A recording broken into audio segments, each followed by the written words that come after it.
All right, so the degeneracy is only going to get worse. So pump.fun, which is a crypto platform, it's a live streaming platform where people are basically making their own meme coins and then rug pulling other people.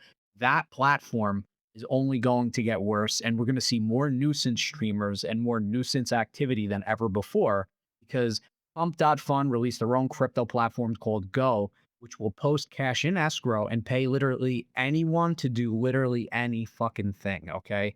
So within hours of this thing going live, there were over 230 live bounties with over $100,000 sitting unclaimed.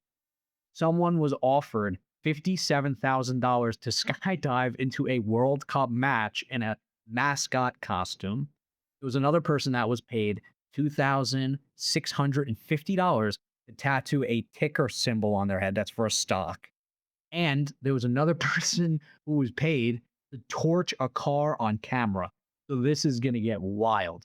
Even CNN, which I know a lot of people, oh, CNN, they're fake news, whatever. But even CNN tracked someone down who supposedly claimed the bounty. It was someone from the third world.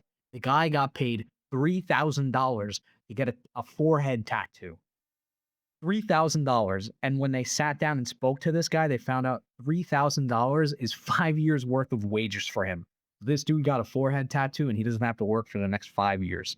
I mean, that is pretty crazy. Mecha Chameleon sold 10 million units. They had a development team that was two people, two people. They had one solo dev who was handling maps and models and another dev who was an artist. That's it.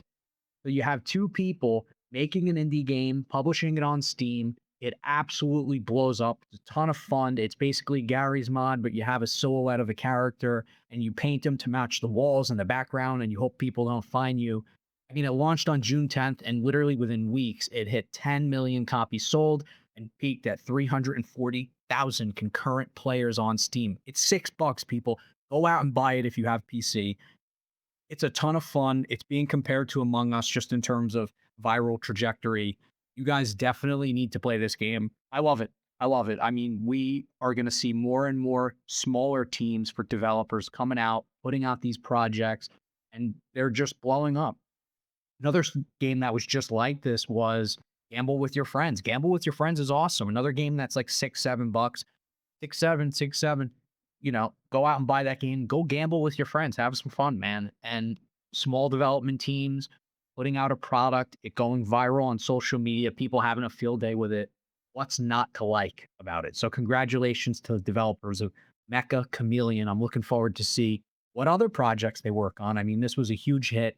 Now they've got a big windfall. They can invest some of that money. Maybe you hire more artists. Maybe you hire more devs. Let's see where they go from here. It'll be awesome to see. I don't know if you guys saw this, but Dave Portnoy is back in the news. He came out with his new book, Cancel Me If You Can. So, in typical Dave Portnoy fashion, to promote the book, what does he do? Pick fights with people that he knew from the past. So, he immediately went and started to relitigate a fight with Pat McAfee from the Pat McAfee show. Of course, as you know, Pat McAfee, he used to be a part of Barstool and specifically ran Barstool Heartlands. So McAfee's story for the past 8 years was that Barstool just did bad business. They paid him late. They gave him late commission checks. They allegedly were fudging numbers and playing around with certain things. Portnoy clapped back and said that's bullshit. He says my sales representative didn't favor, pardon my take over him. McAfee blew it way out of proportion. The reality is, when McAfee left, he was a mid-tier entertainer, and now he's looking to close in on a $60 million per year deal with ESPN. So Portnoy is just picking this fight mid-book promo. It's really not a coincidence whatsoever. McAfee's bigger than he's ever been, and he's doing College Game Day, and he's got his show. I think it's at 12 p.m., if I'm not mistaken, on ESPN, at least the first hour from, 12 to 3, and then the last 2 hours are on YouTube. So the reality is Portnoy needed a headline for his book, and he grabbed the easiest name that he could find to promote it. And in Barstool's case, I think their business model is pretty good, right? They discover talent, they sign people. Do they underpay them? Yeah, sure, of course. But they build people up, they build them into a star. And then a lot of times what these people will do is they'll just leave. They'll get out of the deal, they won't renew, and they move on with their lives and they go do other things. Like look at Alex Cooper from Call Her Daddy, or Pat McAfee's case saying fuck this and going out on his own. Totally makes sense to me. So it's a weird relationship, developmental stuff, and how all this ends up shaking out. But yeah, I just think it's interesting for sure. The NBA gambling scandal is not going anywhere. It will only get worse, I promise you. This is the tip of the iceberg. Malik Beasley got federally indicted alongside his ex teammate Ed Davis for allegedly tanking his own performance in order to hit player props. This is a bombshell story. If you look at how much money Malik Beasley made over his career, he made $48 million, and this dude was rigging the game in order to pay off a gambling debt. Is he out of his fucking mind? How could you be that broke? It doesn't even make any sense. So this is per shams right here. 9-year NBA veteran Malik Beasley has been indicted on federal charges for gambling related to sports betting schemes such as point shaving and prop bets, according to his attorney. The government is coordinating a voluntary surrender of Beasley.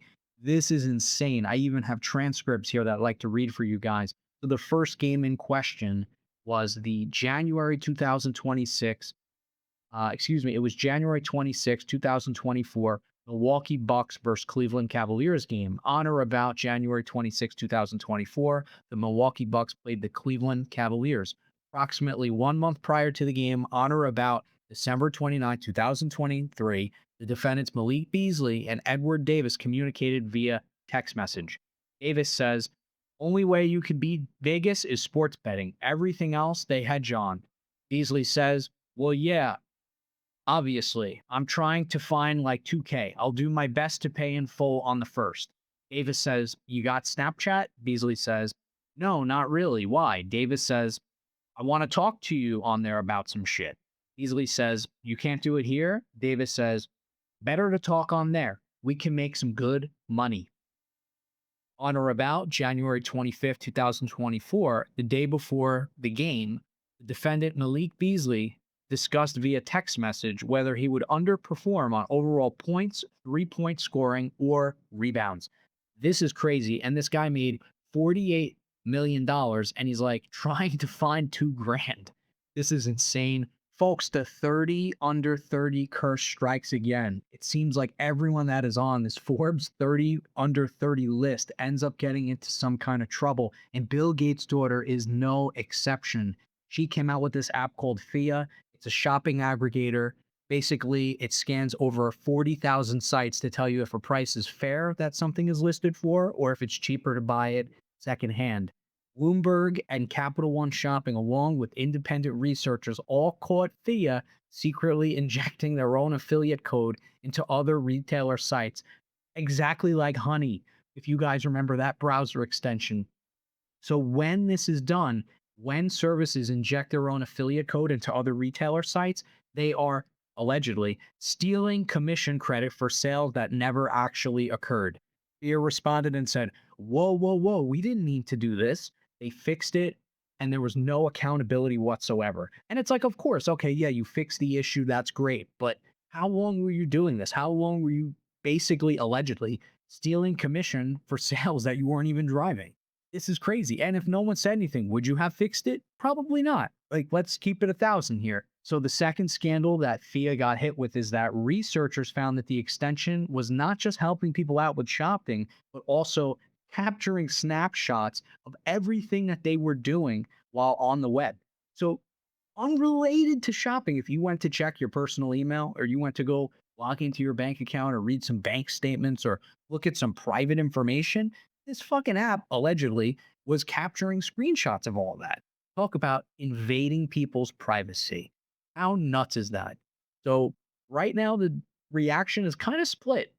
People are saying, hey, she's a Nepo baby. Of course, she's going to get scrutiny. And the other half is saying, hey, this isn't right. You built this service. It's basically Google Flights for fashion, scanning all these websites, helping people find the best deal possible for a specific item. But at the same time, you're injecting affiliate links and allegedly stealing commission credits for sales you had no part of.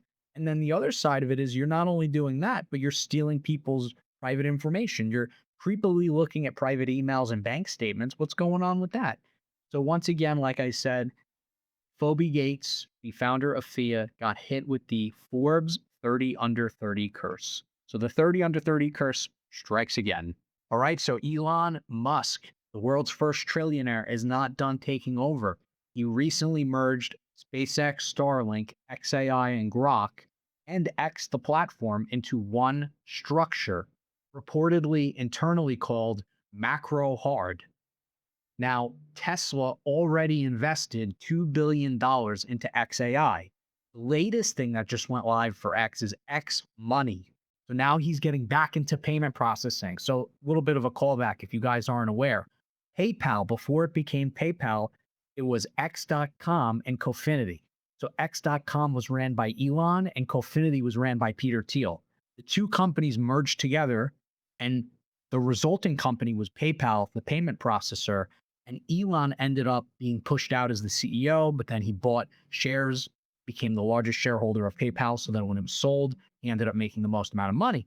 Elon has always expressed an interest in wanting to get back into payment processing and feeling that PayPal, with how they built it before it was sold to eBay, they put it in the position to be the biggest payment processor and pretty much just dominate e commerce. And he always was like, hey, I'd like to get back to that. And for whatever reason, he's working on SpaceX, he's working on Tesla, he's working on Neuralink and the Boring Company and all these other ventures and never got back into payment processing. So now he's back. X Money is live. You get a debit card, 3% cash back. This one is kind of crazy. 6% savings APY, which is 15 times the national average. That people, that is insane, right? That is infinitely better than a high yield savings account. So these high yield savings accounts that are mostly internet based, they typically have an APY of 3% or maybe up to like three and a quarter. 6% is insane. That will not last forever. He knows that people are going to run to open that account, put their money there, and then at some point he'll cut, the APY back down.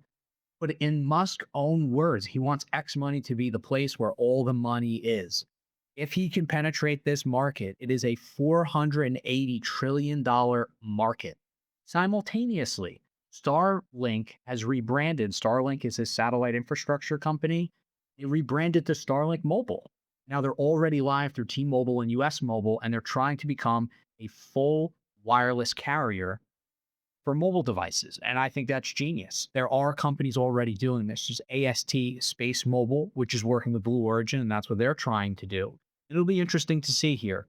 The other point I really want to make here is that Optimus robots and Tesla vehicles, once they're in conjunction, it seems like everything's converging here. So you're going to have satellite infrastructure, money, robots to run everything, vehicles. I mean, this is getting kind of crazy with the infrastructure being built here. We just need planes and everything. But to me, it seems, and if you actually think about it, it seems like Elon wants X to become WeChat of the West. And I've heard this previously years ago, and I was like, maybe, but I don't know.